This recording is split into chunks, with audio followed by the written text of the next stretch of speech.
Hervine, 41 ans, 3 enfants. C'est ma 6e expatriation depuis que je suis mariée. J'ai fait Chili, j'ai fait Uruguay, Suisse, j'ai fait Allemagne et Espagne. Et quand j'étais enfant, j'ai fait États-Unis et j'ai fait Angleterre. Et pareil, en France, on a déménagé tous les 3 ans. Donc j'ai un peu ça dans la peau. On a passé 1 an en France, après pas mal d'expatriations. Et mon mari a eu une opportunité à Madrid. Et on s'est dit que c'était parfait.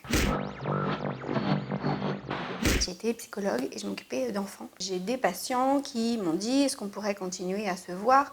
Je pars habiter ailleurs, etc. » Donc en fait, à partir de là, j'ai commencé à avoir des patients d'un peu partout. Je travaille beaucoup en ligne. J'avais envie d'autre chose. Je pense que déjà travailler en ligne beaucoup, c'est difficile. J'avais envie de travailler avec le corps des patients. Donc, je me suis intéressée au shiatsu. Et donc, je fais une école japonaise pour faire de la thérapie par le corps. On a gardé des horaires du nord de l'Europe, hein, alors qu'on y a vécu peu de temps, mais on vit plutôt à l'allemande. Oui, c'est toujours un peu le bazar. On y arrive petit à petit. Je laisse pas mal traîner les choses, mais on y arrive. Là, je pense qu'on est bien. On est bien. Au bout de 3 ans. Je pense qu'en fait, on ne comprend pas vraiment nos réalités. Par exemple, moi, j'ai ressenti que quand je revenais en France avec les enfants pour des étés, par exemple, et que les enfants étaient dans des moments de transition un peu difficiles, les gens ne comprenaient pas ce qui arrivait. Et enfin, en même temps, c'est normal. Ils ne peuvent pas savoir. Mais quand on change les enfants de langue, d'école, etc., c'est dur.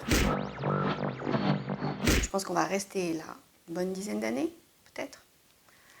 Parce qu'on est vraiment bien ici. Mais nous, on adore voyager. Donc c'est... Je veux dire, ce moment quand on arrive quelque part, ce moment de déréalisation, de dépersonnalisation, quand on est... J'adore ça, j'adore ça. C'est complètement une drogue.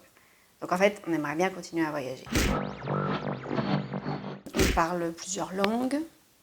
On rencontre des gens plus facilement, on est plus adaptable. La famille aussi, parce que c'est effectivement plus difficile de garder contact.